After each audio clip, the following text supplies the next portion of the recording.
some of the research as well. Because we're taping this, I'm going to use the microphone.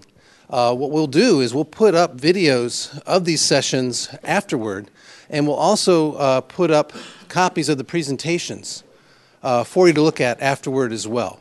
So by all means, take notes and all that other good stuff, but there will be these other resources available to you afterward. And for those of you just coming, welcome.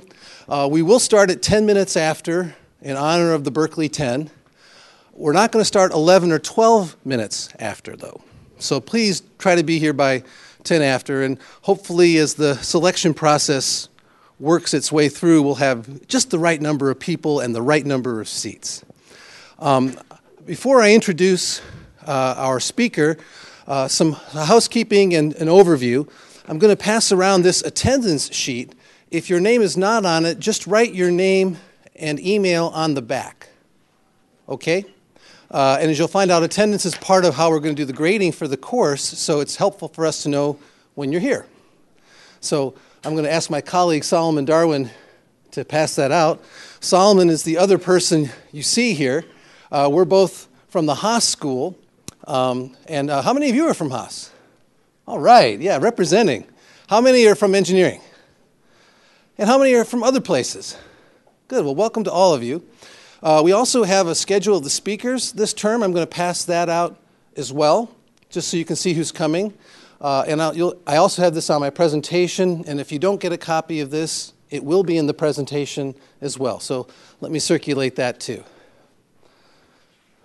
All right, so just to begin, what is open innovation? How many of you have heard this term? Oh, good. What is it? Try to opposite to closed innovations. A wise man, wise man. And try to, I mean, it depends on the terms. You know, how many you can use refer as the usual innovation sometimes.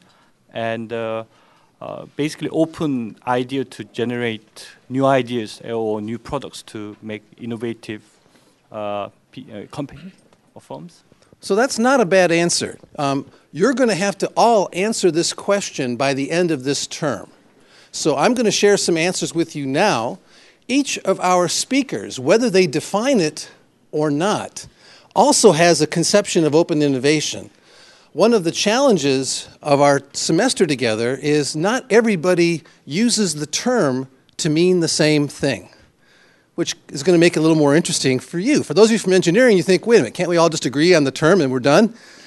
It's a little more complicated than that. That's one of the reasons for giving you both the theory and the practice. So here is my definition of open innovation, which is the purposive use, that means intentional use of both inflows and outflows of knowledge to accelerate innovation both through internal and external channels to market. So there's actually at least two aspects to this. One is where the ideas and the technologies come from, and that can be from either inside or outside the organization. And then the other half is how do they get to the marketplace? And that can be done either inside the organization's own distribution channels and business model, et cetera, or it can be done through others and other business channels, business models, et cetera. To give you a little context for this definition, I've written 3 books on this topic, and there's a bunch of other research that I won't drag you through today, but you're going to see a lot of it over the course of the term. And some of the antecedents of where this comes from will help you understand why I choose to define it this way. If we go back in the time machine to a Nobel laureate named Ken Arrow, he was one of the first ones to observe that when companies do innovative activities like R&D, they don't always get what they expect.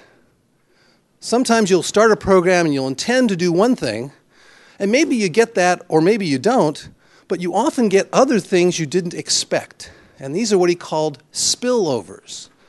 And the reason that's important is because what you got often spills over to others who did not pay for it. And so you get this externality where the company that paid for it may not necessarily be the one that profits from the learning that was gained in the R&D. That's the idea of a spillover. Our colleague at Haas named David Mowry talked about the rise of internal R&D labs in the first half of the 20th century. So prior to the 20th century, very few companies did much internal R&D whatsoever. It was, if you will, a very open system, but an open system where nobody was doing much internal stuff. Well, Mowry said that in the beginning of the 20th century, we began to see the rise of big internal R&D labs that were starting to generate these spillovers that Arrow was talking about. Another Berkeley guy named David Teese talked about when does the guy who invents something profit from it, and when doesn't he profit from it? It isn't always the case that the company that got there first is the one that makes the most money. Can you all think of examples where the person who got there first didn't make the most money? Yeah, I think we all can. So Teese's paper was about when do you profit from innovation? Then Alfred Chandler, a revered historian at Harvard Business School, talked about what you were describing, the closed model, or what is often called the Chandlerian model, which is one of vertical integration. If you want it done right, you do it yourself. So we do our own internal R&D and we take it to market through our channels of distribution, our brand, our manufacturing, our business model, and so on. And Chandler's point was this has been very successful and explained the rise of the American corporations in the 20th century as they did this vertical integration very effectively. A guy at Stanford named Nathan Rosenblum said, well, gee, given the spillovers, why do companies do R&D with their own money? And his answer had to do with it helps you learn what other people are doing and to make sense of what other people are doing. And this became popularized through another group of people who talked about the idea of absorptive capacity, that doing internal R&D activity not only creates knowledge for you, but it makes you a better consumer, a better partner and collaborator in working with knowledge from others, particularly those spillovers. Another guy from Carnegie Mellon wrote a book with some colleagues from Europe about markets for technology, where companies often create things, but then instead of using them themselves, they license them for others to use. Our speaker, for example, worked for 3 years at Qualcomm. You all know the Qualcomm Cafe here, right? Well, Qualcomm is a classic example of somebody that creates a lot of technology, but licenses to others the chance to build stuff with that technology. And then another guy from the University of Connecticut talking about what happens after Chandler in the post-Chandlerian world. And this begins to presage the idea of what you're going to hear about open innovation. So this is very summary, very high level. If you've never heard of these people, don't worry about it. The key thing to take away is there's a lot of stuff that precedes the idea of open innovation, particularly this idea of the vertically integrated firm, the closed idea, and the idea that maybe Chandler's model was correct for one set of time and circumstances, but maybe circumstances have changed, and now we need a new model. So this is that Chandlerian model that I call a closed system, as you were saying, where you see a funnel, which is supposed to be the R&D process, turned on its side. And in the beginning of this funnel, things move from left to right, your left to your right. And the idea is in the beginning, it's quite broad, and you explore many possibilities. But as you get closer to market and time evolves, you begin to winnow out the stuff that isn't going to succeed and focus on those few things that are going to make it into the market. So you start many more things than you finish in this model. And from another perspective, you could say that there's a lot of waste in the process, because for every one of these, there are a number of these. In some extreme cases, like the pharmaceutical industry, you hear about attrition rates of thousands of compounds being explored for every one that makes it through to the marketplace. That's a lot of waste. A different kind of model, well, would be, let me give you an example of it and then I'll motivate the new model. This is an artifact from 1996 from Xerox. You all have heard of Xerox, and this is their Palo Alto Research Center, or Xerox PARC. And this is Xerox's funnel from 1996. This is one of the things they would use in their management reviews to take care of innovation. Each of these ovals is a project. And as you can see, it starts out very broad, goes through over here. Now, in the early stages, there's a lot of uncertainty about the market, what the best use of the technology might be, who's going to want to pay for it, who needs it the most, etc. And there's a lot of uncertainty about what the technology itself is actually capable of doing. And that's why they did this research, is you had to investigate both of these aspects as you moved through to the marketplace. And as a result of my work there, I talked to the people that were doing these reviews at each stage of the R&D process. And these are called stage gate reviews. And the idea is to cut your losses early if it's not working well. If it looks like the technology can't work, get rid of it early. If the market's not there, cut your losses now. Focus on the ones that are going to work. Nothing wrong with that approach, but there are some assumptions in that. And the assumptions are that even though there's a lot of uncertainty, and at these early stages, it's a very highly incomplete project, so you have incomplete information and underlying uncertainty, you're going to have measurement error. Meaning you're going to try your best to judge what you're going to get, but because there's a lot of uncertainty, you don't have all the information, you haven't run all the experiments yet, you're going to get measurement errors of the type 1 or type 2 kind. The type 1 is the old false positive. That would be a project that gets to each and every review and passes, launches into the market, and then fails. The false positive. The other kind would be a false negative, a more subtle idea where a project gets to one of these reviews and it doesn't pass.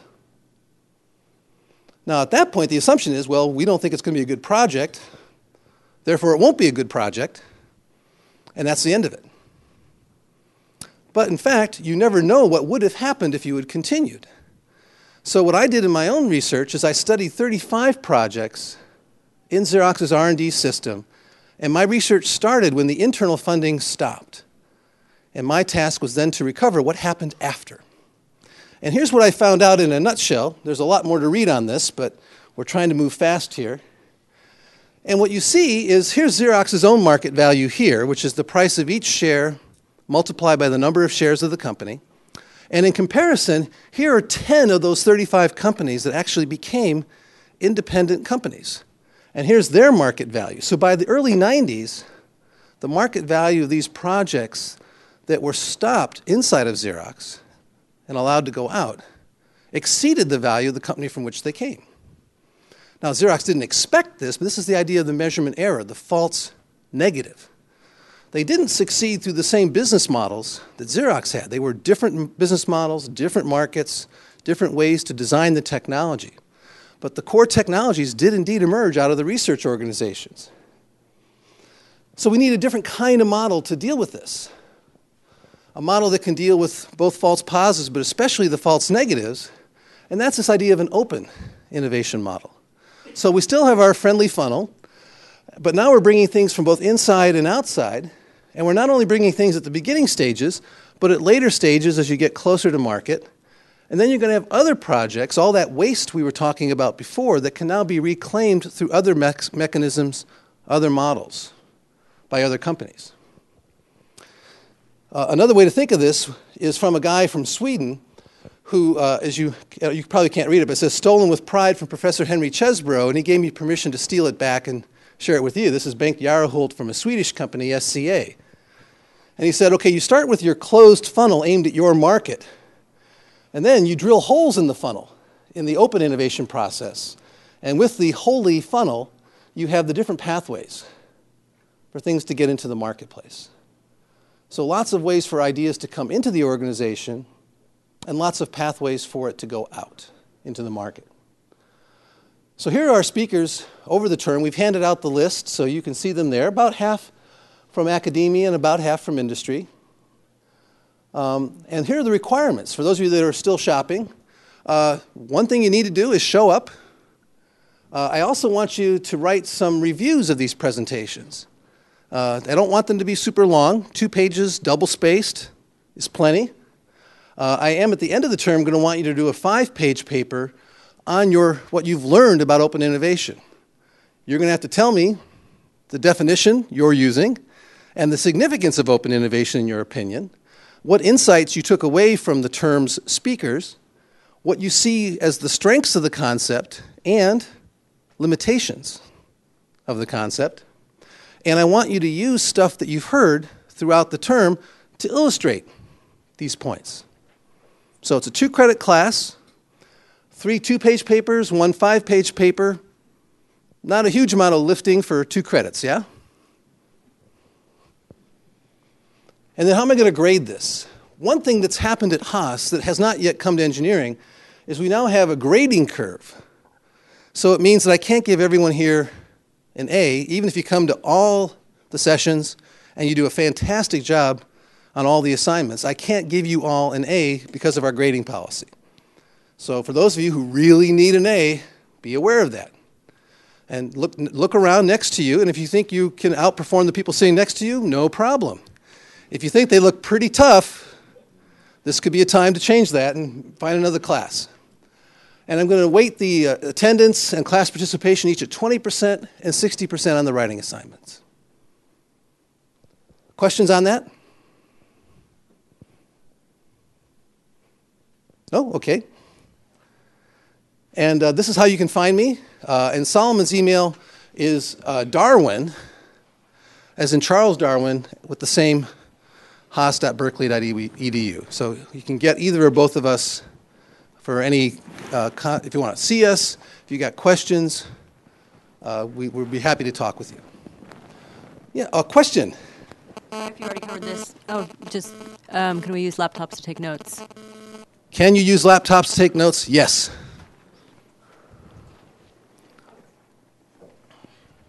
Other questions? Yeah. For the 3 2-page papers, what's the structure of it? Is it just a general reaction, or do you want specific? I guess as a suggested structure, I'm not going to be too rigorous on that. I'm willing to let you innovate, but maybe some discussion about what you learned about these 3 points from each of the topics might be useful. How did they define open innovation, and what was the significance of it to them? What did you learn from it in terms of insights, things we didn't already know or hadn't already seen during the term? And then what you see, the strengths and limitations of their treatment of it. Something like that. But if you have another way to crack it, that's fine too. And can we pick from any 3 presentations? Yes. I suggest you not pick the last 3 in the term. Just as a FYI, people have tried that, and if for some reason that glitches, then you don't get as good a grade on those 3 assignments. But you're welcome to pick.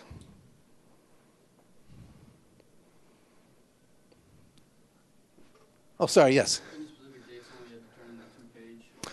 Yeah, I would like them within a week of the presentation. So Kevin's presentation is going to be today. I'd like your review of him by a week from today. So a week to do a 2-page paper, I think you can all handle that. Yeah. Yes. Email's fine. Is there any homepage? Is there a homepage for the course? Oh, good question. We do have a place where we put up the videos and the presentation files. I don't remember the URL, though. We'll send that out to you by email. For those of you who are enrolled, you'll get that automatically. For those of you who write your name and email on the back of that page, you'll get it from me also. So yeah, good point. There will be a site where you can see all the videos, you can get the presentations. Okay. With that, let's turn it over to our speaker. So Kevin Boudreau is our speaker today from London Business School. A very well-trained academic out of MIT.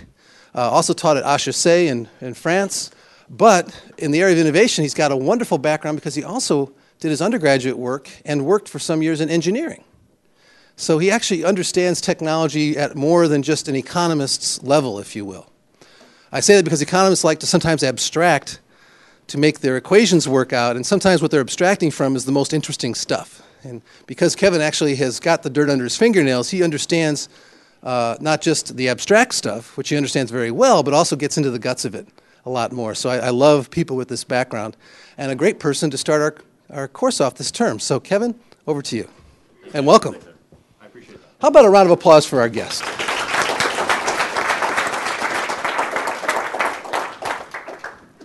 All right, and we'll begin with, let's see if I can get my fingers dirty around AV. Yeah, that's true. It's going to be bad if it doesn't work out. Good. All right. Well, hi. It's great to be here.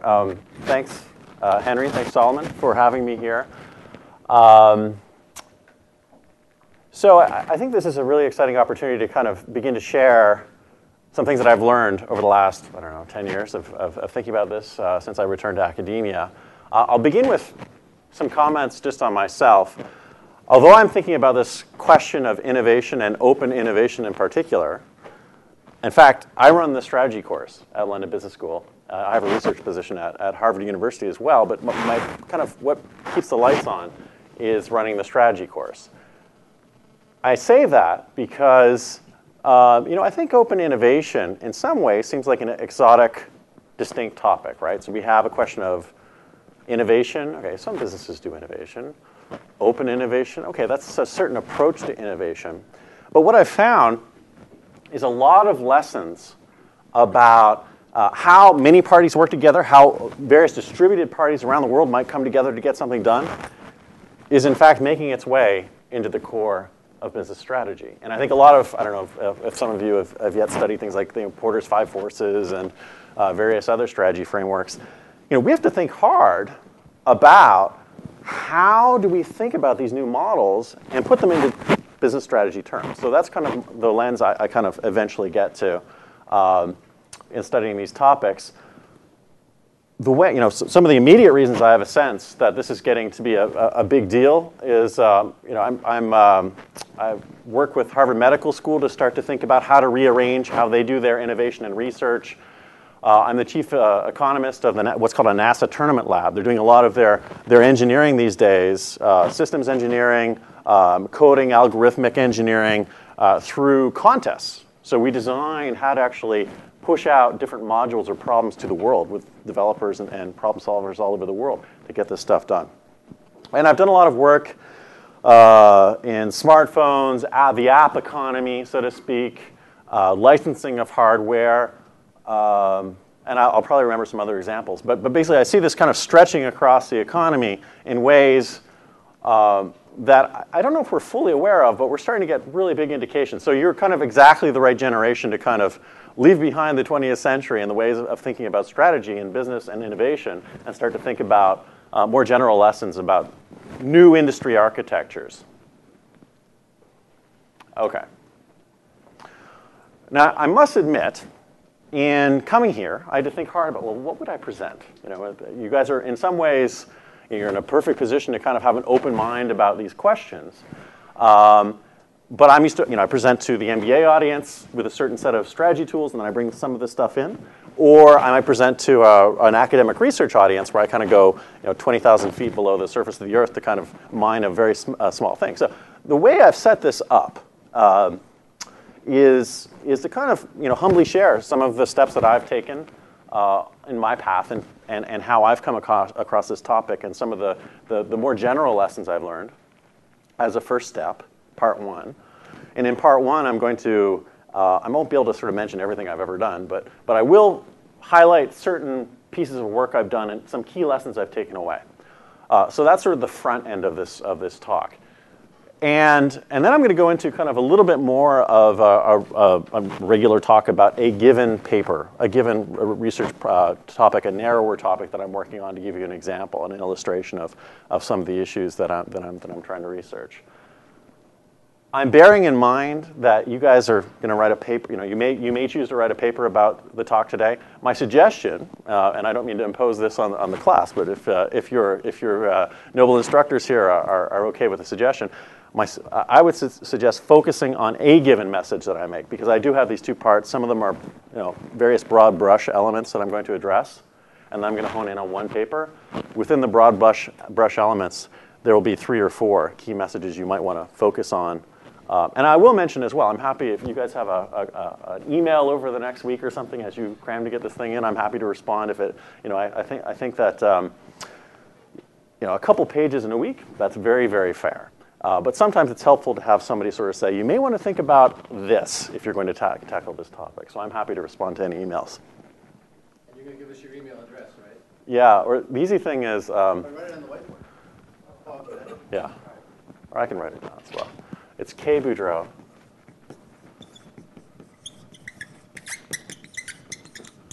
at London.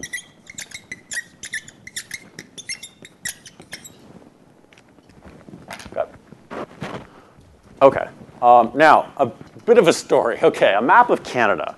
I'm originally from Canada, and the reason I bring this up is, I didn't sort of think about this problem coming from the question of Xerox, a large corporate lab, and thinking about their funnel process. Although I sort of met that set of ideas along the way when I met Henry. I grew up studying engineering in a place called the University of Waterloo. That's actually the same town where RIM is from, and there's a lot of sort of spillovers, local spillovers of the economy and engineering. Engineering is a big deal in Canada, and it's especially been a big deal in telecommunications over the last century. We've had RIM, I mentioned, and a very, very big company when I was going to school. It's called Nortel. Of course, Nortel doesn't exist anymore. It's sort of a bundle of intellectual property assets that have been recently sold. But there was a whole cross-section of those of us going through engineering who at some point would work for Nortel. We would go through the ranks. I did several internships in various parts of the business. And we all grew up with this notion, and this is back in the 90s, early 90s, this notion that, it's just normal for many, many parties to have to work together. Many parties to work, that knowledge would be distributed, capabilities would be distributed, and there's this challenge of bringing them together. Now, I'm going to underline this point because it's a slightly different starting point from the idea of a funnel in the sense of, in my work, I'm beginning with this notion that knowledge is all over the place. And you've got to kind of get it to come together. So if anything, I'm focusing on the front of the funnel where you're trying to harness the potential and ideas of all these actors. In the case of telecommunications, we have various components throughout the entire system. And this is true today. You may have thousands of companies working together. I also had the pleasure of working, we do have a space agency in Canada. I worked for the Canadian Space Agency. And I remember going to meetings where I was but one of 100 representatives squeezing around a large table, and we were all trying to make decisions. So there's this principle, I think a timeless principle that we've seen in organizing any kind of work, but particularly innovation, of just bringing together lots of parties. Now, the example of the space agency is not sort of this elegant sort of crowdsourcing model where everything sort of kind of works through the web and is very, without frictions, but the principle is there. So I kind of began with this assumption that knowledge would be distributed and we have to figure out how to get it all together. I fell in love with economics along the way. Anyone study economics at all, even sort of a few undergrad? Anyone like Econ 101 kind of level a little bit? All right, so some people. And I found this very relevant because there's a lot of work in economics that begins to sort out ideas like network effects and how in some technologies you would have, if you have a lot of people sort of adopt a technology either on the supply side or on the demand side, you'd start to get kind of economies of scale and the thing would take off. And so I got a sense that not only was it sort of, I guess the first lesson was there's something about all this distributed knowledge, and there's also something about very special kinds of industrial dynamics, this kind of increasing returns world, if you could somehow harness all of these actors. And those were big clues. But the other thing I learned when I went to go study at MIT was we're really still scratching the surface and fully understanding these issues. We have made these important strides about something about network effects, something about increasing returns, something about distributed knowledge, but we're really, even in 2012, trying to figure out what are the best ways to manage and organize and to orchestrate these systems so that they're the most productive of all. What kind of systems would we implement and how would we design them? So those are the questions that I really begin with in my research. How do we know what kind of approach is appropriate when engaging in some kind of open and distributed innovation? And once we decide that approach, to be it a contest, an open platform, open source, open science we talked about, What are the particular design approaches that we'd want to implement? Okay.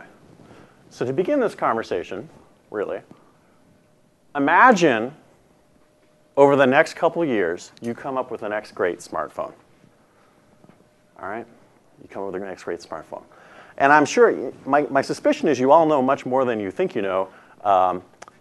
Just through your ambient knowledge, you're reading about, in Wired magazine or in the newspaper.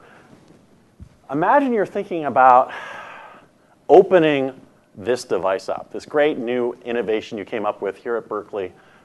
Some great team of engineers and business people collaborating, and you come up with this great thing. And you start a conversation, you say, we want to open this up. So what would you do? I mean, do you have any ideas of what would that even mean?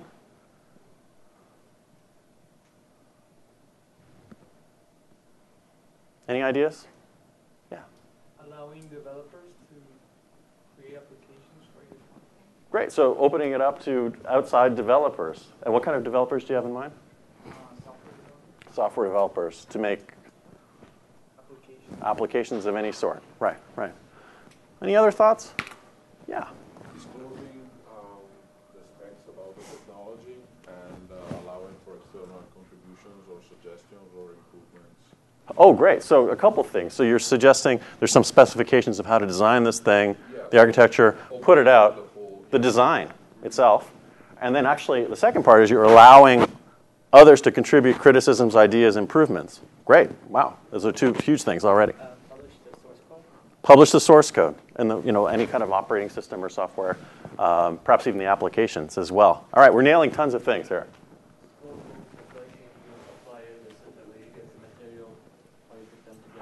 Oh, wow. OK, so opening up design of the supply chain. All right, I hadn't thought about that. That's great. So are some of the business design issues.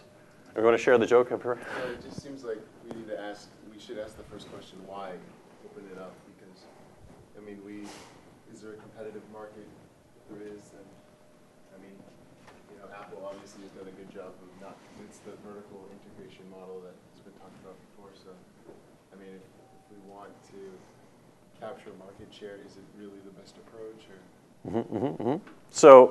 So let me go to this point. I just want to bracket a couple of the first, or mention a few of the first point. I guess, or the earlier discussion, I want to highlight the question of openness. We're using this word open is a very broad metaphor, meaning a lot of things. And I guess I just first want to emphasize, not to get caught in a trap, that it's sort of just one thing, but this idea of sort of allowing a larger population, a larger distributed set of people kind of get involved in the innovation process, either sort of inbound with contributing or outbound sort of exploiting ideas as part of it. But I'd love, if you want to expand on this idea. So there are all these different approaches, and I'm going to highlight my own view in a second. But if you guys would like to comment, or do you have any ideas about why? Why bother?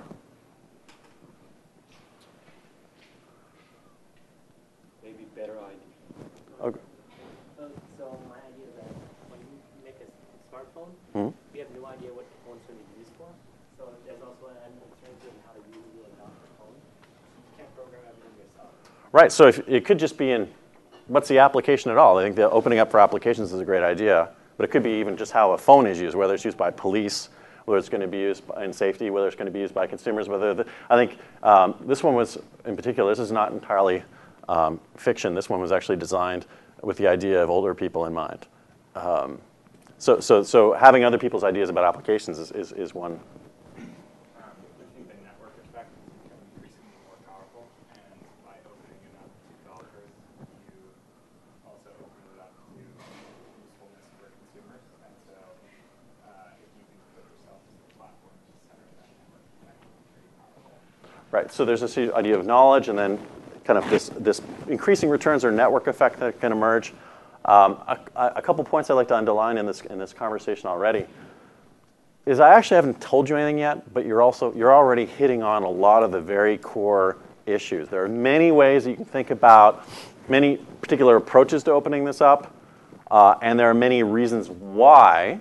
I think the beginning statement that people start with is often a matter of, it's a trade-off between often opening up to involve more people and create more value And sometimes by opening up, depending on how you manage that process, you sometimes, in giving up a lot of that control, you might actually lose a share of the value you capture as well. So there's some kind of strategic trade-off to make. But I want to give you a particular cut at these questions that I arrived at. And if you're interested in doing a write-up on this particular idea, I put a reference at the top. I wrote a paper with Andre Hague at HBS. And in it, we tried to get sort of apart from this sort of value creation, value capture trade-off, we tried to understand how do we frame the question of opening in terms that are general enough to be able to describe what we see in the economy and across a whole bunch of different instances, but also simple and prescriptive enough to give somebody a sense of what they might be able to do. And in very general terms, we thought, and we're going to talk to you about a couple examples below, but if you're thinking about this smartphone and opening it up, the end result is you're actually going to sculpt the outlines of industry. The industry architecture that emerges is going to be your part, it's going to be the outcome of your decision making. So I mentioned earlier in this talk, I teach strategy, and we often, we'll learn the 5 forces, and we'll say, here's the industry structure, and here's the resulting profitability. The question here is actually much more profound. It's about, imagine you design this product, and you can design as well the supply chain.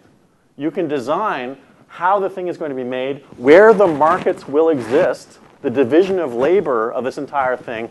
You're going to decide the industry architecture. And so if you retain some sort of this ability around this technology and production system to open up certain parts or control others and kind of shape how it's actually organized, this is a deeper problem of not just organizing within the boundaries of the firm, you're actually regulating an entire industry. You are shaping it, you're sculpting it, you're architecting it, you are orchestrating it.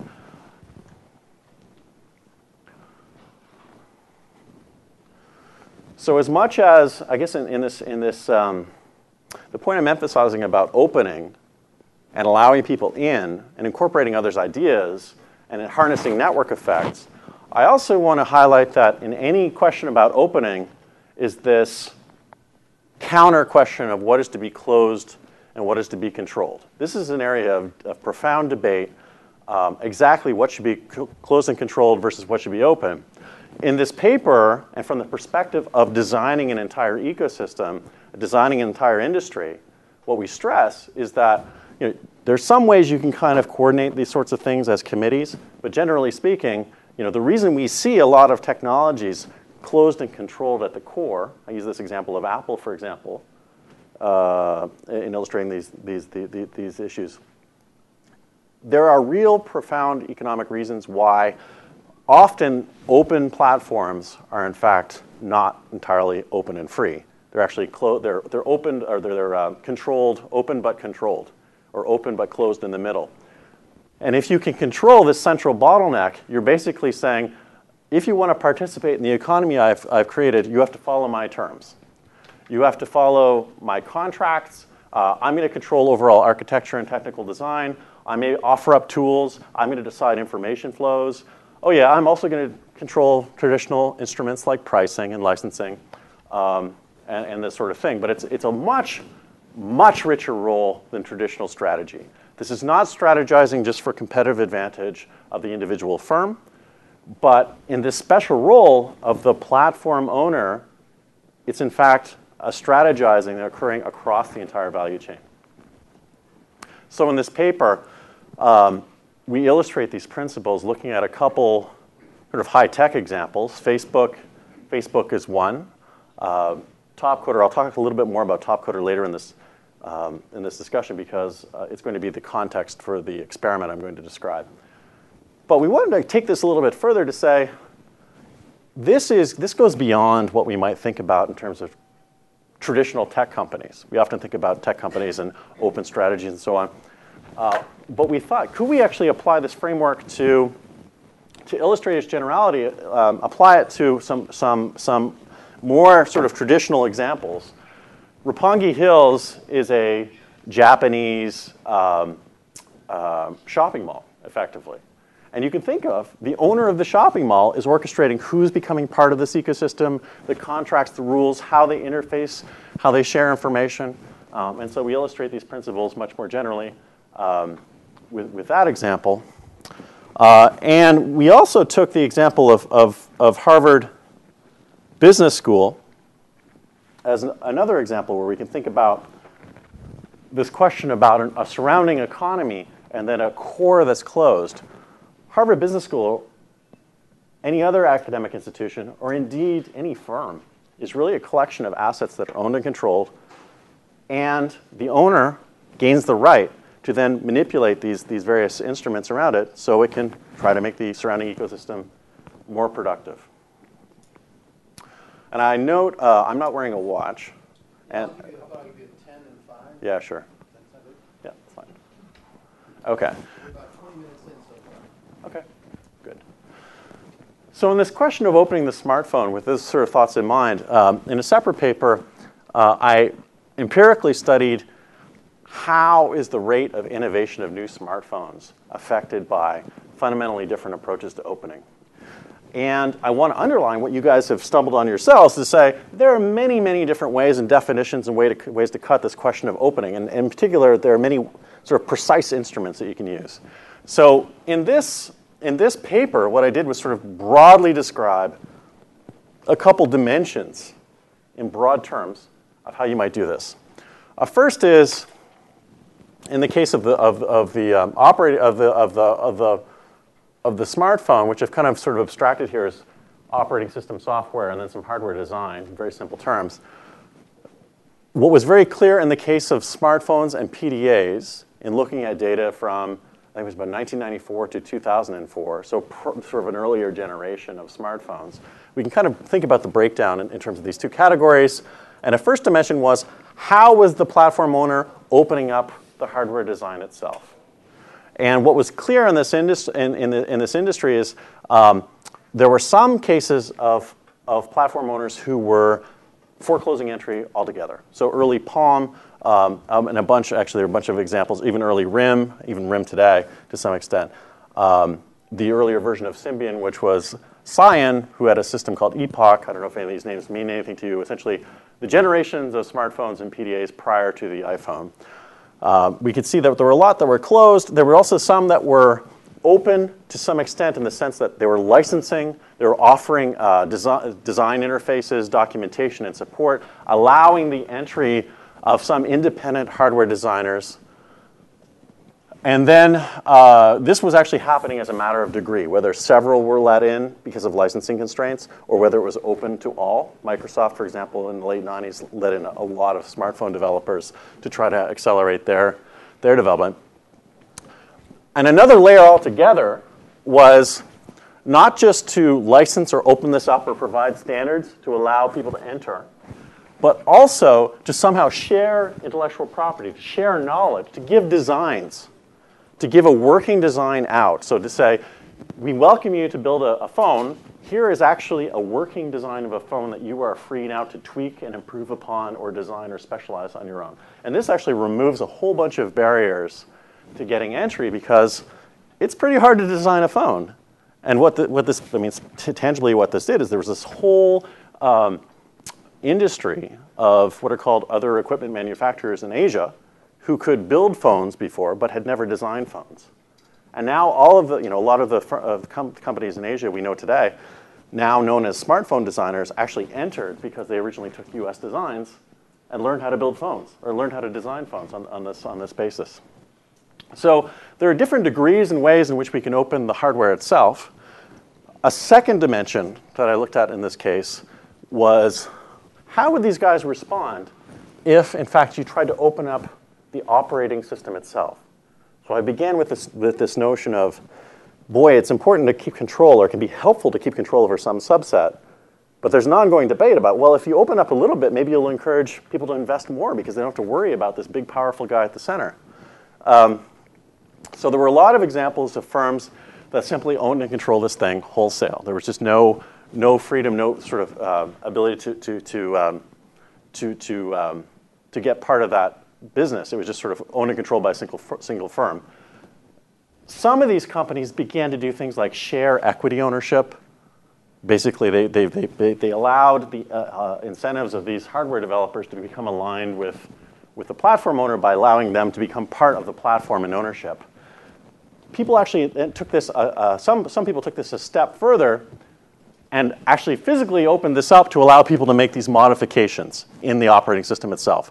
They could change the graphical user interface. They could design and specialize particular telecommunications drivers. And it was sort of, allowing people to actually get in on this business, not just economically, but technically. And so we see this wide spectrum, which, broadly you can divide into these two camps. And fortunately, in this industry, there were lots of examples, and I collect a lot of data from across a decade. And lo and behold, in this industry, what I found, the first thing to remark was that opening at all in some kind of way dramatically accelerated the rate of development of hardware devices to the tune of 5 times. This is a major shock. And this is kind of normalized statistically, but if you just sort of look at a before and after effect, the effect is dramatic. Any questions there? Yeah. Was Apple not on that last chart? I think it's Newton was in this data set. It's pre the iPhone. Yeah. Any other questions? Okay. So Apple's a great example. Apple's an example of closed in hardware. They're closed in terms of the operating system, and they're also closed in terms of hardware design. And so this is a deeper issue about kinds of innovation that are accelerated by open and closed strategies. So the simple way to look at the iPhone example is in the dimensions that I'm looking at here in terms of the diversity and number of smartphones being developed, they're quite low. But they've been able to proceed in a practice of tightly controlled, integrated innovation, which allows them for tight coordination and really quite elegant designs in other sorts of dimensions. Well, and they opened up a third Z-axis in the applications. Right. So the applications are not even in this, but the applications are a case where, in many ways they're certainly much more open than hardware. And then you can talk about they've put a lot of controls around exactly how to open, and at the end of the day, they're very much their own storekeeper in that case. So another finding that came out of this study was this difference between opening the complementary peripheral hardware design, the crowd, if you will, or the complementers, versus the core itself. Because in fact, there's been a lot of prior research that really stressed the importance of you want to make sure there are no parties with any control in the system, because if there are any parties with any control, you can get locked into them. Sort of like the idea of getting locked into a vendor. And so at the same time, if the research was talking about the importance of always sort of giving up control, even of the platform, which goes kind of against this argument that I was making about the importance of orchestration. But if you look around in the economy, if you see all these platforms out there, even businesses that start every day in the Bay Area, it turns out that a lot of these firms are maintaining tight control over the core. Well, these results kind of supported the intuition that you'd probably there are benefits to having an open but controlled system, not just for the arguments made, but if you look at the effect of opening up the core on innovation was very, very small. The effect on opening up the peripheral hardware development in some way, the surrounding complementers, was enormous. Again, you get up to 5 times an effect. And a third finding in this research was that the degree to which you opened up was also a nuanced question. And this might seem intuitive now, but when I wrote this paper, we had this notion, the idea of network effects has kind of pervaded the literature, it's pervaded management thinking. And the idea that you'd be more and more open and get more and more network effects was at the time pretty pervasive. But in this study and other studies and looking at different things that I've done, we find that there's sort of some kind of optimal point of how far you'd want to take this, at least in this system. And that optimal point will vary from industry to industry. Okay. Yeah. So the activity that or the effect that you mentioned, is that activity or is that market size? Or? Oh, that was the rate at which new devices were developed. Yeah. Okay. So that study for me raised a series of questions about, well, if it's so important, it actually seems to be very important to worry about this kind of complementary development, or the development of the crowd around the core platform, and that the way and the extent to which you open was really important. It raised to me this question of, well, we have to think very carefully about exactly how to design those markets, and that we shouldn't just take for granted that they'll kind of be open just like, and they'll be free entry like in an economics textbook. And at the broadest level, a colleague of mine, Karim Lakhani, and I try to stand back and look at a whole bunch of different open systems and open platforms to start to say, is there some kind of map we can provide to how to organize and design these surrounding markets of complementers, of outsiders? And what we were struck by is that the idea of an open market is not quite right, because you get extreme differences between competitive sort of iTunes-like markets that actually conform to the textbook, where you have people competing against one another and offering different designs, kind of like the hardware design example I gave. But you also get these cases of collaboration, Wikipedia, open source, and the like. And these are almost like day and night. I mean, we have to think very, to actually group these into the same category upon closer inspection seems almost ridiculous. So in the competitive case, there might be, ideally, you'd have a bunch of people searching across different solutions, looking for different market applications or maybe approaches to solving a problem. You can buy one solution or another. There's substitutes. We often see that it's very much under-socialized environment where it's kind of rule-based, arm's length, people entering in. And again, the iTunes store is the appropriate example. Highly competitive. Often because you're dealing with firms that are actually using similar inputs. They're actually using the same tools. They're working on the same platform, selling to the same customers. It becomes very, very hyper-competitive. World of difference from collaboration. So in the case of Wikipedia, it's often a question of people are working together to develop cumulative or build on one another. And there's a bunch of different modes that this can actually work in, but certainly we see in people working together, it becomes highly socialized, and we've also in this world shifted from a case of firms, profit-seeking firms working around platforms, as in, I don't know, people making smartphones, for example. We often have individuals. I mean, I expect that many of you yourselves can contribute to user-generated content sites. That would be an example of sort of people building on each other and creating a repository. And trying to collectively generate value. Okay. So just rounding out, this is again sort of some broad brushstrokes about things that I've learned along the way. I want to just give some examples of, without getting into too much detail, give some examples of particular studies and questions within this sort of broad set of issues I've identified, some of the questions that I've looked at in different contexts that I've looked at. So I have a paper publishing now that looked at this question of how do you build network effects in an apps economy? Apps being the applications in a mobile phone kind of environment. And the baseline idea here is the case of network effects with the more the merrier. But if we start to take seriously this idea of how do we combine knowledge, how do we create incentives? What are customers looking for? They can actually get overburdened by because customers can get overburdened by too much variety, too many applications out there. The level of competition can become so great in an applications store that you end up actually diminishing the incentives of the people who are supposed to help you. And in this study, and it's on my website, you'll see it's a much more nuanced set of questions, and the actual designing this market so that you're getting the best of diverse knowledge, but at the same time not getting too much competition is a real tricky trade-off. Okay. I mentioned there are collaborative sort of or competitive markets that you can build around a platform. Another I think, important thing to highlight is that we have examples that don't always sort of fully fall into one category or another. And there's this challenge of how to design hybrids.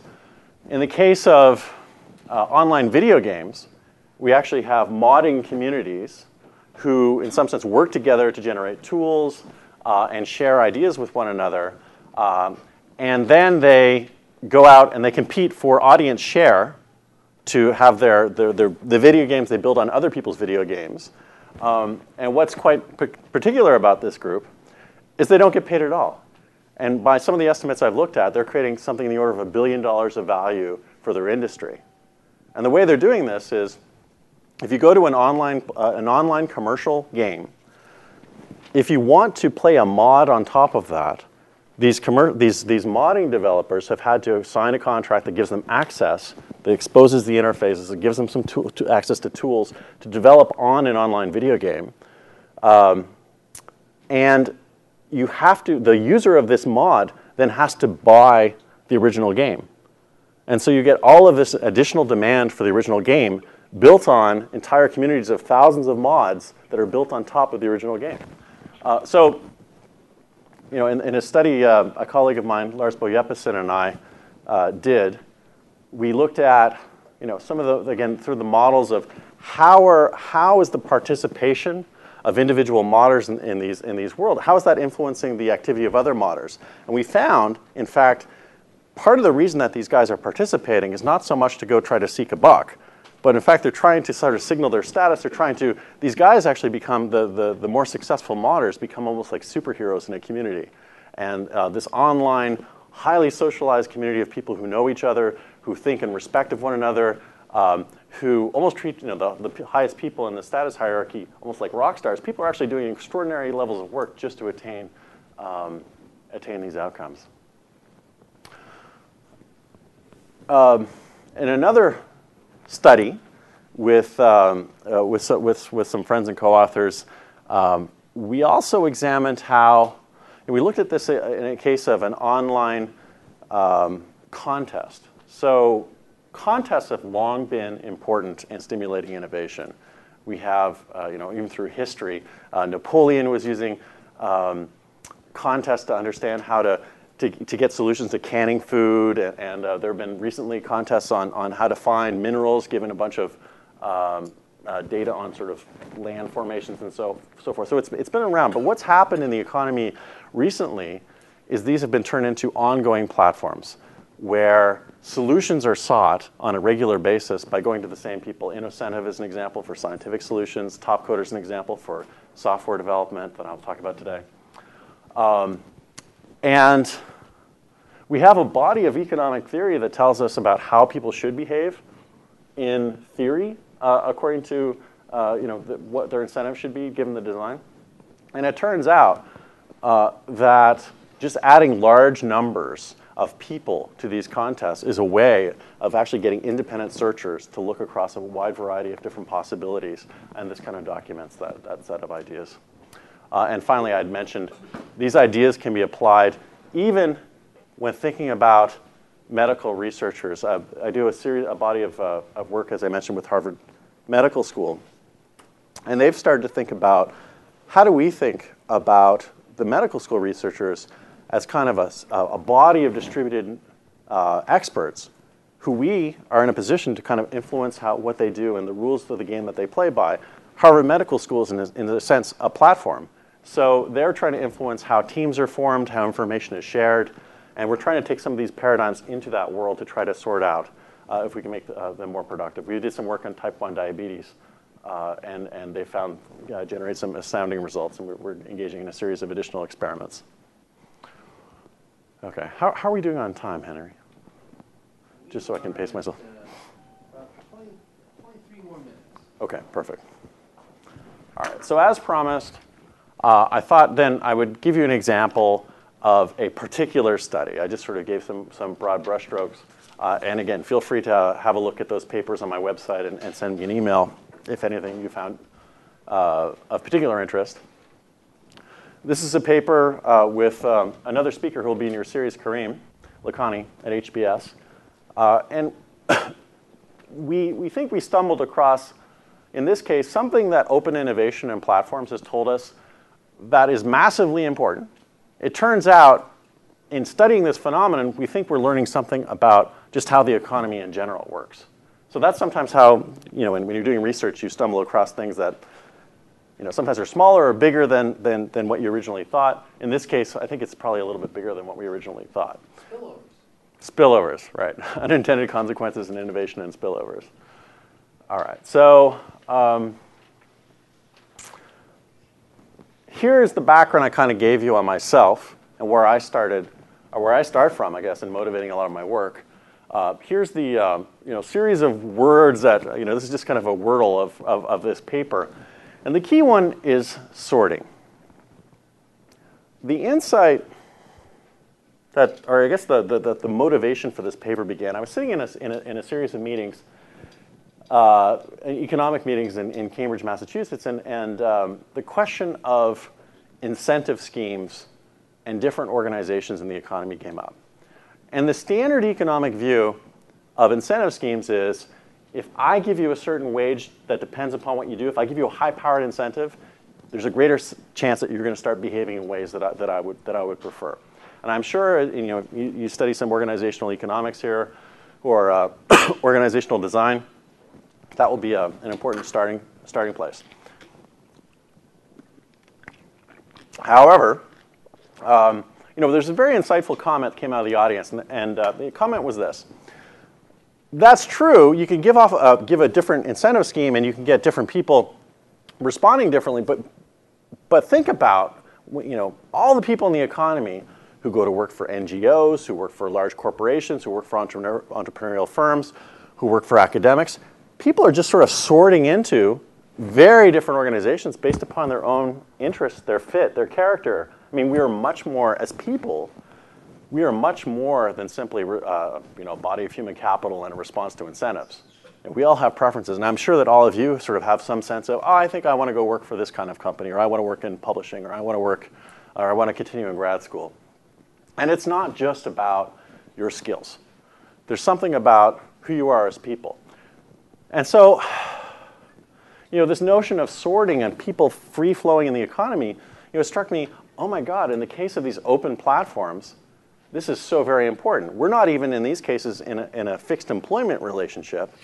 We're actually in this free and open and permeable, voluntaristic relationship where people kind of waltz in, decide to participate, do some work on a platform, and they can just as easily waltz away.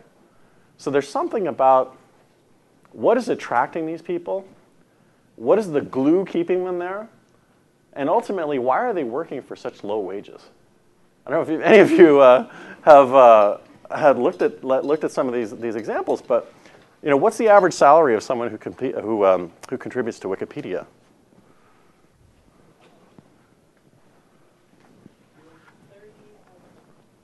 Oh, sorry, their actual working job is probably that, yeah. But they don't get paid anything by Wikipedia, right? And they're probably making a negative return in strictly economic terms because there's an opportunity cost of spending their time to engage in this work. So there's this additional puzzle of the invisible wages of all the people working on open platforms. Why are they doing this work? And even when they're working on a scientific problem, trying to win a prize, if you divided, what the expected payoff is the total prize divided by the total number of people who go into the contest, most of the time it's less than $1, the expectation. So it's a pretty profound problem, and so this idea of maybe there's something about the fit, the intrinsic motivations, the sorting of people into kinds of work that they find meaningful beyond just making money, maybe that explains a lot of what we see. And the fundamental basis is that when we think about designing an organization, be it a firm, be it a university, or be it an open platform, it's not just about rules and incentives and trying to change how people behave, but it's about getting people to come onto the bus, about joining your organization. So I'm putting it in these terms because this idea of sorting is so very salient in open platforms, but it's actually a more general concept. Okay.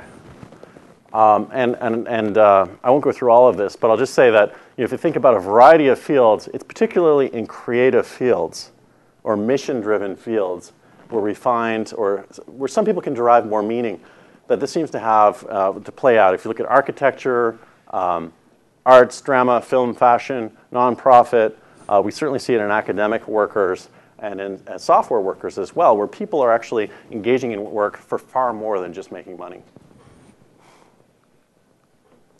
Okay.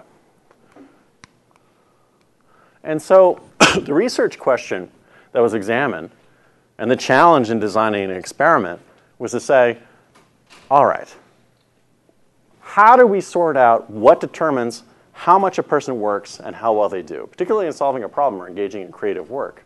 A first thing is they may respond to the money that you pay them.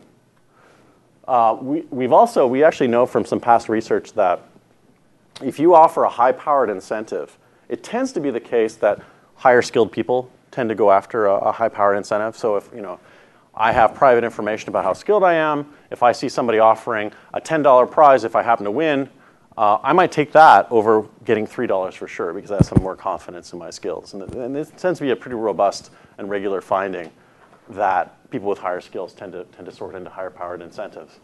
But the thing that we were really interested in was, do people just have an intrinsic taste?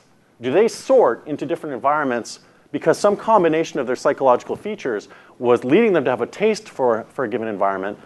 Moreover, once they got into that environment, were those tastes, were those behavioral orientations of individuals actually motivating them to work differently, to be more or less productive? And the context here was topcoder.com. Topcoder is a type of open platform. It's not like your iTunes kind of platform. It's more like a contest platform, the type I mentioned before. They have a series of Fortune 500 clients. They have academic clients. They have government clients. And what they effectively do is, you can go to IBM and get software work or algorithmic work done, or you can go to Topcoder. When you go to Topcoder, instead of having sort of an army of engineers at the back, what they do is they have a small team of engineers who sort of say, okay, here's your problem. Let's slice and dice it. Let's figure out how to create modules around it. And rather than doing it ourselves, we're going to build contests around solving each of these modules. Once we get solutions from those the contests, we'll reassemble it and provide you with a working solution. And that's a whole story on its own. But what's amazing is just, to get reliable solutions regularly. The costs, I've done actual benchmarking work on this, and it's incredible the kind of performance they get out of the system. All that's an aside, because for the purposes of this experiment, it's an experimental context in which we have access to a bunch of, in this case, software developer, algorithmic developer workers who we're going to bring into this experiment to try to tease out these various effects. We had, in our sample, about 500 people who we involved. These are all elite software developers from all over the world working through an online platform. And their task was to solve a particular very challenging operations research problem, which well, I'll tell you the details of it, but it's a certain class of problem. It's kind of a class of knapsack problem where you have a finite number of resources and you're trying to best plan against different contingencies.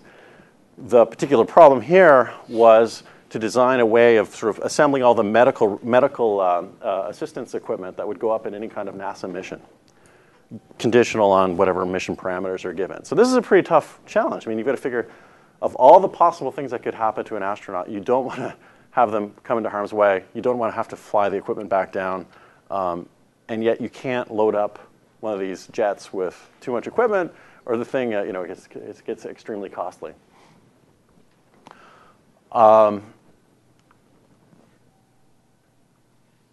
Sorry, okay. Okay, so I'm going to show you, just to sort of anticipate the results. It turns out this effect of taste is going to be enormous. And the challenge of the design, and it gives you a sense, I don't know if some of you are interested in thinking about doing research in this area down the road or going to grad school. Part of the challenge is not just to ask the questions in research, but to figure out how to actually to solve these questions. And part of the beauty here is we have this experimental context where we can observe tons of detailed issues, and we can assemble resources to get this thing done. But the real challenge was to figure out, how do you tease apart sorting on someone's taste and the performance implications? And here's just another example of some of the detailed observables we can have on all the people participating.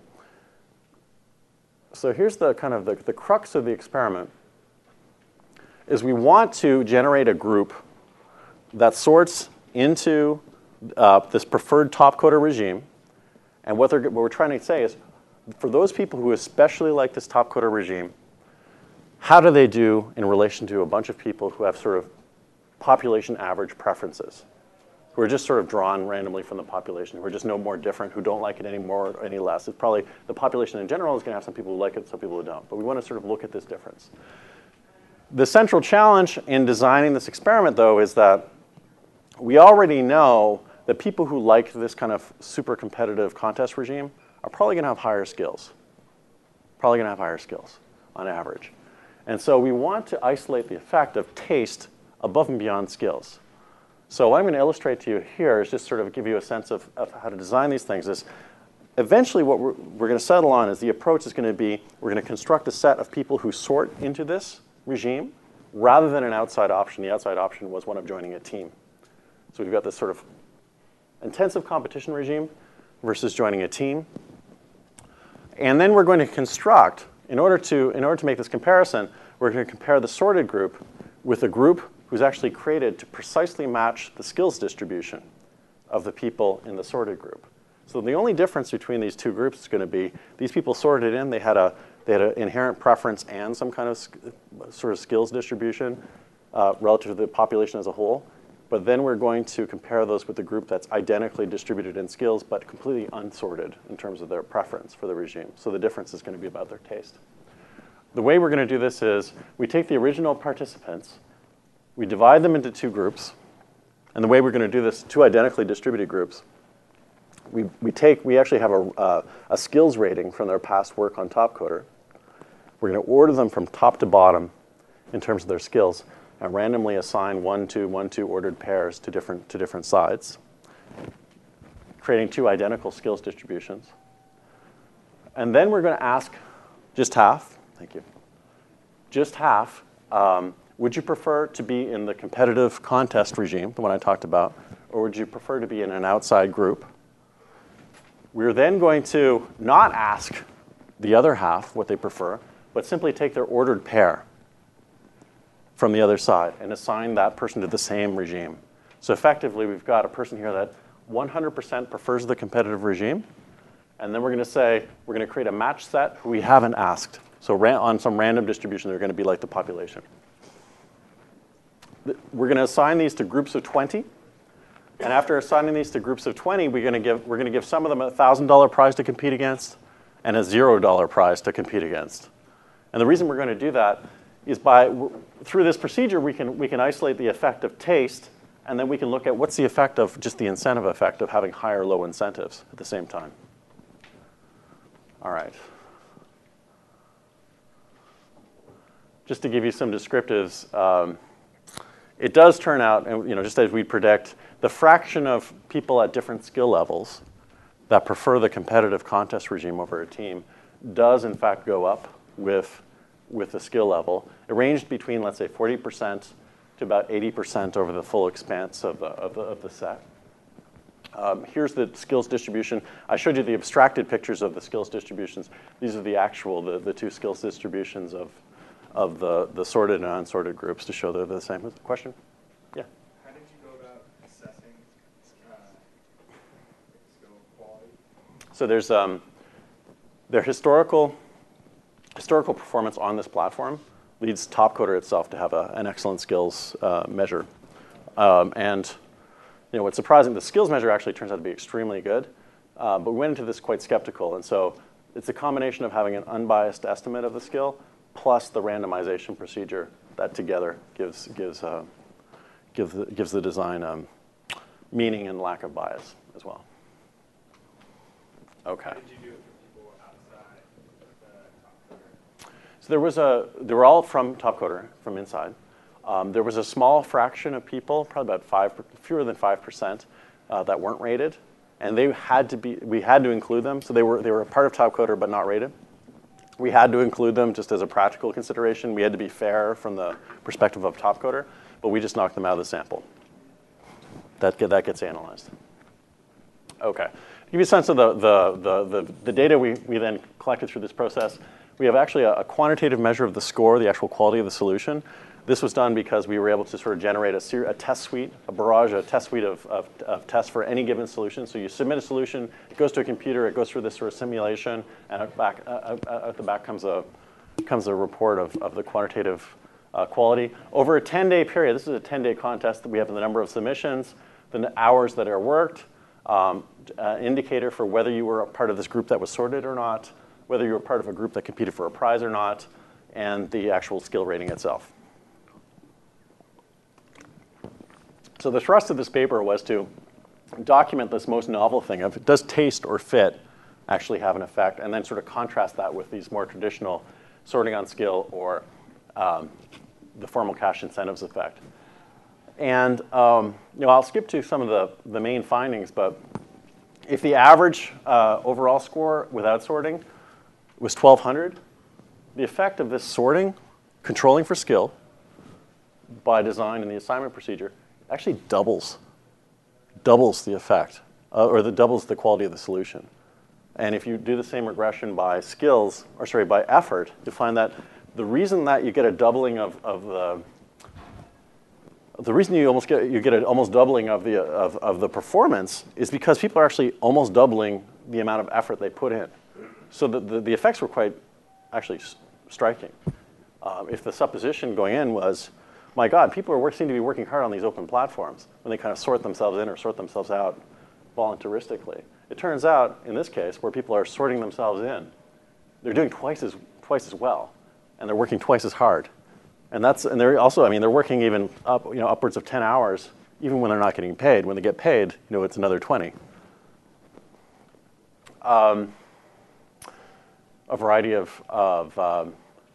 We did a variety of robustness tests on this, but I wanted to illustrate a particular test that illustrates the nature of the effect here. So the claim I'm making is these estimates are reflecting some kind of psychological response, some response to psychology, different attitudes, different tastes, different behaviors, different fit, controlling for skills. So we want to see, does this, and I showed you in terms of performance, there's this massive effect. A natural question is, do we then actually see the change in behavior? And if we model just the different measures of actual behavior and effort, the number of submissions or hours worked, we again see this massive effect on those outcomes. Moreover, if I try to model the score, what's actually affecting the score?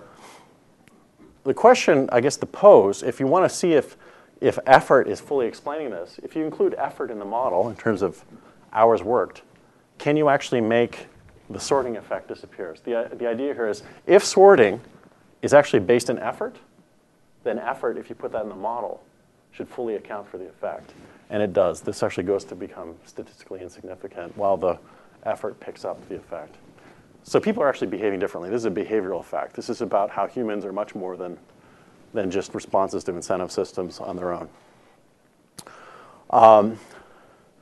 And to take this even a little bit deeper and to show that there's something about human nature that's driving this fit of people in the work they do, human nature is very complex, and you can imagine that to try to map exactly what goes into a taste is a really difficult thing. There could be many features of human nature that could go into that. But at the broadest, sort of most obvious level, we wanted to show that there were some things that were systematically different. There were some things that were lighting up. And we wanted to say, what was just sort of a very basic features of this environment where we could find evidence that this sorting seems to relate to psychological or attitudinal differences. And so we looked at someone's attitude towards autonomy and independence and asked a series of questions in a survey after the experiment. Also their attitudes to collaboration and social preference, because the outside option was actually a team, as well as their attitudes to competition. And we found, actually across all different questions in terms of their attitudes to autonomy and preference, the sorted people tended to always prefer, across every single question. In the case of those people who sorted into the competitive regime, they tend to systematically not like social orientation and collaboration as much. We then, at first I was quite surprised by this. Every single question in the case of orientation to competition, surprisingly didn't come out systematic at all. And I guess my interpretation of this is topcoder itself is so very extremely competitive that if you are even a member and a regular member of this, and you're already sorted on your basis of loving competition. So it's not surprising to me that we don't find anything systematic here. But I was very happy to find that we actually have some kind of smoking gun in terms of there's something about human nature behind these results. I think I'm going to leave it at that, but let me see if there's... Right, I'll just present this one last result. Now, to contrast this effect of sorting on taste, we actually have this variation of different treatments, different groups of 20 we're competing for a prize of $1,000 versus 0. If we look at this effect, we're saying this is basically what's the difference between getting a $1,000 prize to compete for or 0? Nothing. Not just a marginal effect, the fact that there's a prize at all. And statistically, these are basically the same number. It's slightly bigger magnitude, but this effect of sorting on taste is massive. And a final result to present is this: how does this compare with sorting on skills? I think the literature in the last 10 years has been sort of almost lazily presuming that, well, we do know that people who sort into high-powered competitive instances tend to have higher skills. And it's also the case they tend to be more productive. We just haven't actually known why, and whether, in fact, higher skills wholly accounts for this. We're able to take the data and actually examine what would be the difference if the skills distribution was precisely the same as the population. So basically, let's examine what would happen if people were actually different in terms of sorting on their taste, but we held their skills distribution to be the same as the population. And then we get the difference of the results. It's about 100 points difference rather than 1,000 points. So the reason that people are so productive when they sort into these high-powered regimes, yeah, sure, you might get 10% of an effect because they're maybe a little bit higher raw skills. But the big dog is because they're much better fitted. They have different psychological attributes. They enjoy working. They're intrinsically motivated to work in these environments. And it has this massive effect. So anyway, this is just an example, just to back up.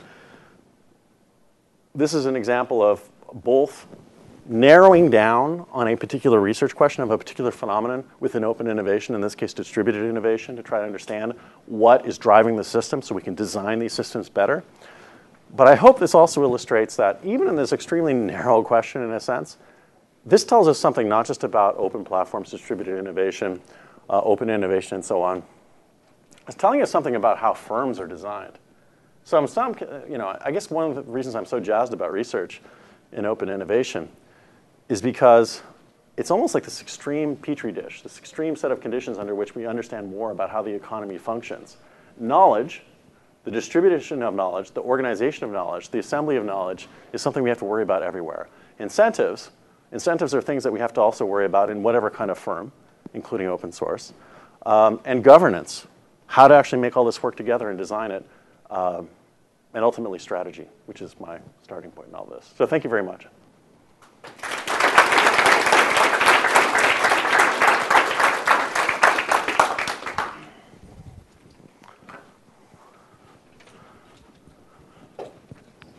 Let's take questions, and if you would, repeat the questions for the benefit of the people watching the video. Oh, sure. One question I have is, can you sustain that efficiency over time? Because this online content platform based on a short-term project, short amount of time. Right. Does the highly motivated efficient coder, are they motivated to continue working on long-term projects? Right. Short-term projects? Right. This is an excellent question. So the question is, what's the time dimension? How do I've presented this one-shot competition and illustrated some motivations and some performance resulting. I guess these platforms will exist over months and years. The relationship, how people actually behave over time, will they remain highly motivated is a question. I think you've gotten very quickly to the edge of the research. In fact, it's a project I'm working on because I was struck by the same question. Let me characterize what we know and then what we don't know. There's been, I think, quite a bit of interesting work that begins to break down what are the non-monetary motivations why people compete on these platforms. Non-monetary motivations, seem to be accounting for at least the majority of why people are doing this work. I think especially in the case of non-monetary motivations, such as career concerns. I'm doing this because I want to signal how smart I am so I can get a job. I want to get a skill rating so that I can get hired by Microsoft in China. I'm intrinsically motivated by puzzle solving. These are really cool problems. I've not been exposed to them before. I'd like to get better. I want to learn. Right? Learning is another motivation. All these things I've described so far are conditional on a state. So I think this is why it's a highly relevant question. I have higher career concerns at moments where I don't have a job. I want to learn prior to my having knowledge. Puzzle solving is a little bit different. Maybe there's some exhaustion of curiosity in certain types of puzzles, particularly more mundane coding exercises versus I think the algorithmic stuff's a little bit more spicy. But what you've put your finger on is actually a big hypothesis of mine is, if you're running one of these things, do you have to worry about essentially your open and distributed community of contributors who are ultimately responsible for your competitive advantage of this going away? I've looked at some long-term descriptive patterns for unnamed companies that have found sort of, certainly we see a lot of signups over time, and usually you get the membership stated in terms of cumulative number of signups, and it's really high. But I've actually seen the number of active contributors go down. And I think there's also been some work that's in the public domain on Wikipedia and what's been happening with their membership over time, and whether, in fact, I think does anyone know? I know there've been some shocks in China about usage around government intervention and such, but I think there's actually been some secular trends downward. But yeah, this is a hugely important question. Just wondering about the implications to I know that you work with this top coder, this company, and what are their feedback when you actually present in your research? What are the implications? Are they actually proceeding to redesign team systems or kind of simulating these things? And I'm just wondering after the story, after you actually. Yeah, this has been I think in most of this work, the irony I found is that in doing kind of highly academic experiments, when they're experiments of this nature, they not only have to be very academic, they have to be extremely practical. And the reason they have to be extremely practical is, first of all, you have to get it done. Second of all, you're messing with somebody's system, right? So I hinted at some of this when I said, we had to let people who weren't rated continue in the experiment because you'd make a lot of people mad, and eventually if you create this contagion of people who are mad at the company, you can actually kill the company. So every experiment that we've done has been somehow related to the goals of the firm, questions they want to investigate, and things they want to change. So in this case, we wanted to understand, there's been a long-standing question at Topcoder about motivations, about what they can do to attract more people. And the other thing was, I didn't spend much time on it, this outside option regime, which we actually had to run. We couldn't offer people options and then not follow through. But the outside option was actually important on its own in teams because they never had teams before. And so they were shocked by these effects, and they found them very illuminating. But they also were continuing to do research with them on teams and how they can not just sort of harness all of these individuals competing, but how do they actually combine and recombine knowledge of individual members. So the short answer is yes, it's a hugely important issue. And I should, yeah, thanks for that question.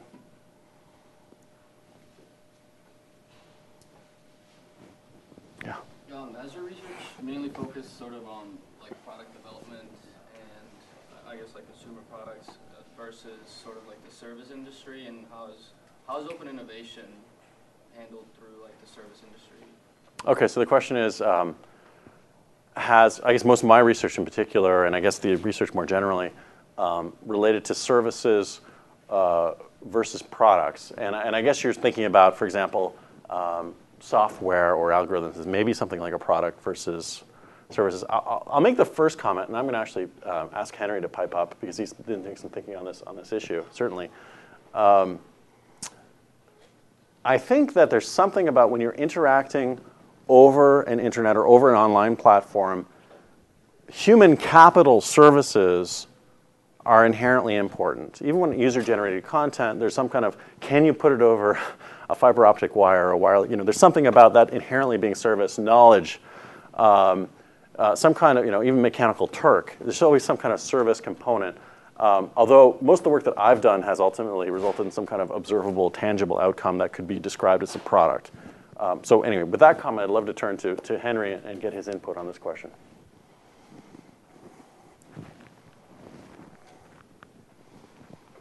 Yeah, so this question about how does this open innovation stuff work in services, right? I think the one key distinction that Kevin alluded to is tangibility versus intangibility. Often in a service, it has to be consumed when it's delivered. So it can't be inventoried. In a sense, the outcome is an experience. And the way that one feels about the experience is subjective. And so some of the in hardware, you have specifications, and the product does or doesn't meet the specs, and you can quantify them and measure them, and we can both use a tool, and we can see if we measure it the same way when it leaves my shipping dock and it arrives at your incoming inspection. Does it calibrate? Does it correlate? Yes, no. None of that's in play with services. So oddly, what that means is that the recipient of the service, usually the customer, although when we get to healthcare, the question of who the customer is a very interesting and multi-dimensional one. But the customer is intimately involved in the innovation process in many services. You can create platforms that can create menus, create architectures, choices, et cetera. You often do still want to bring in the third parties, the complementers, and others in the ecosystem we heard about here. But the user or the customer, I think, really is very central in the service domain because of these intangibilities. And I'm also thinking, Gene, about you just endured a whole semester's class on this very topic. Would you add anything to what I said?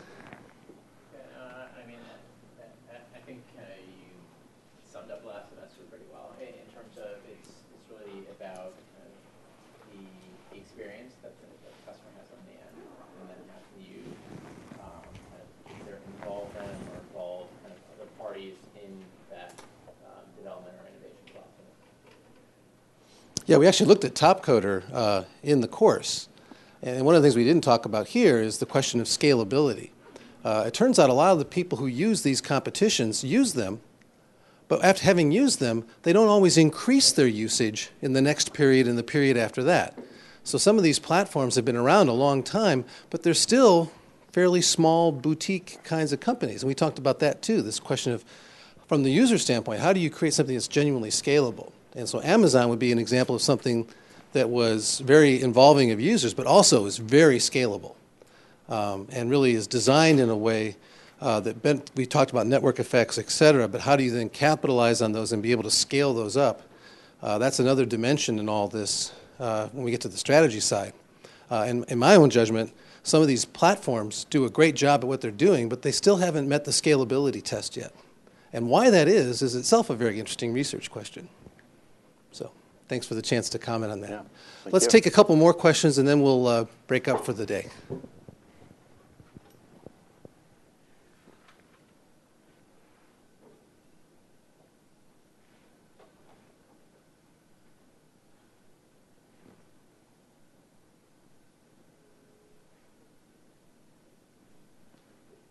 Did any of the top management at Topcoder use the findings from your study as a basis to do a change or something that might have an effect on the business model or implication on the size of the users or the services?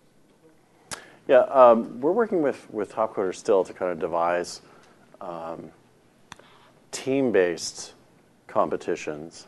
And in fact, that's translated. We've actually got a series of experiments. So the way they're proceeding is actually in conjunction with us to design other ways to sort of understand how this will work out. I'll make the aside that what we found, I guess there's this mouth-watering possibility in introducing teams that somehow you're going to harness the potential of more people working together. That's exciting. We actually found out that it's kind of non-trivial to get people to work together online who've not seen each other before, working through this narrow pipe, looking at each other through some kind of cartoon-like screen. And that's something that should, has to be taken into consideration, and so it's still under study. So they haven't quite solved this problem, but we're certainly, I guess, with every study, getting further ahead. In fact, we're doing a study right now involving both Topcoder and Harvard Medical School. Actually, I'll tell you about the one. We're doing one with Topcoder and the U.S. Patent Office. It's kind of analogous to the one with the medical school, but I'll tell you about this one with the Patent Office, where we're combining people with explicitly different knowledge for different components of a problem. The problem is essentially one of taking all of these sort of unintelligent documents of patents and being able to sort of not just sort of code the text in a given patent, but be able to take kind of a tricky problem of looking at all these different figures and starting to have digitize these figures that appear in patents in a very intelligent way to understand even simple things like figure 4. Oh, that relates to this sort of bundle of lines, not figure 5, which is underneath it without a line around, little things. But these are like multi-people, inherently multi-people jobs, which require people with diverse talents to come together. And so in that case, we've actually scaled down. Instead of a team of 5, in this case, we're going down to a team of 2. And we're trying to start to nail down exactly what is activating the participants in those cases. We did some prior work with Topcoder on a very tangible question about the number of people and sort of the nature of types of people that should go together and compete with one another. The default number is 20. Okay, so the default number of 20 is 20 of the number of people that get thrown in a room to compete with one another. And very tangibly, we were able to say for certain kinds of problems, that number should be closer to 6. And for other kinds of problem, that number is closer to 13. And it's a pretty extreme case where it gets close to 20. So we were able to offer them some very, that's a very mundane example of interventions. But the nature of this relationship has been very sort of mutually supportive. They've helped out on the research, and we've tried to help them out on the design of their platform. Are there ways to use what you got out of your research? Are there implications for the ways companies can hire to optimize for those employees? That's a good question. Yeah. I think the short answer is yes. It's a tricky question. It's a fascinating question. Because I guess the implication is that for different, like you're running this sample based on coders who self-selected into this competitive mechanism, and I guess you'd assume that different industries or even different groups of people within those industries, different structures would be more effective. Yeah, I'm not sure I'm going to be able to wholly answer your question. The question is, I guess, does this particular experiment or this line of research help us illuminate the question of how to bring certain types of people into a firm? Right. I got to say, I can say, I guess, three big things. One is, when I first saw these results, both on the competitive side and on the cooperative side, my initial instinct was, fit must be good. Getting people to sort into their own preferred organizations should be inherently a good thing. I can imagine certain situations, though, where you could actually get some kind of bad fit where people want to work on a team because they don't want to work that hard and this sort of thing. But broadly speaking, I think that fit is really extremely important in the economy. I think it's very little studied. It seems like a basic issue we all have an intuition around, but we have very little research on it. We can't quantify it that much. I think it's hugely important for productivity. I think that fit probably also explains the wide range and heterogeneity of different types of organizations. In software, we have people working in small entrepreneurial firms. We have people working in bureaucracies. We have people working in academics. We have hackers working as hobbyists. In fact, one of the reasons that quote earlier that I explained earlier resonated with me so much is I was thinking about software developers. And boy, all that you can imagine an economy built around the preferences of different people just to work in different kinds of organizations. And so this must be an important thing. I think in terms of more the broader research agenda, one thing that we found in looking at competitions in particular is there are cases where you're going to know who's going to be well suited in terms of their knowledge to a problem. They're going to be highly, kind of well-structured problems where there's a certain discipline or domain where experts come from. But what we've also identified is there are certain types of problems where they're really complex. It's hard to predict who has the relevant knowledge. And in that stream of work, I think what we can say is something about when do you actually want to fix down long-term employment contracts to solve certain types of problems versus where do you want to keep more diversity in your labor pool, either because you have a diverse workforce or because you're going to do some of this outsourcing or some kind of crowdsourcing or something like that. And a final comment in terms of the nature of, or this broad research agenda and how it helps in thinking about this question, this very fascinating question about hiring practices and who should be on the bus, is a question of forming teams, and that, the questions you were asking earlier. And there's a special alchemy that I think that we're only, there's been some research on teams and what's the special sauce of bringing kind of people together. I think it's not just about knowledge. It's about sort of behavioral aspects, their orientation, figuring out the kind of algorithms that we can design to sort of figure out if just by looking at CVs of how to bring together people that will be productive. I think that's within our grasp. That's something that I think, if I could devote all my time to it this year, we could generate something. But sadly, I don't have all my time for this and I have to do research, but I could actually generate sort of an expert code. We're looking a lot at, as I mentioned, the Harvard Medical School researchers. And there we've begun to devise some algorithms to try to figure out how do you identify characteristics of individuals that should come together as a team and make them more productive. Thank you. How about a round of applause for our speaker?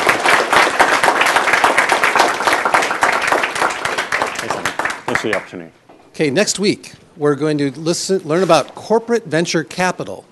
So we're going to move from projects to ventures, still from the outside-in part of open innovation, where companies are setting up venture capital structures to expand their pipeline of possibilities for things they can then take to market subsequently, or get some equity stakes in some of these complementers that you heard about. But this will not be an academic talk. This will be from somebody who's actually working with companies to set up corporate venture capital partnerships. So her name's Vicky Gonzalez, and for those of you who we've passed the shopping test, I look forward to seeing you next week. Thank you.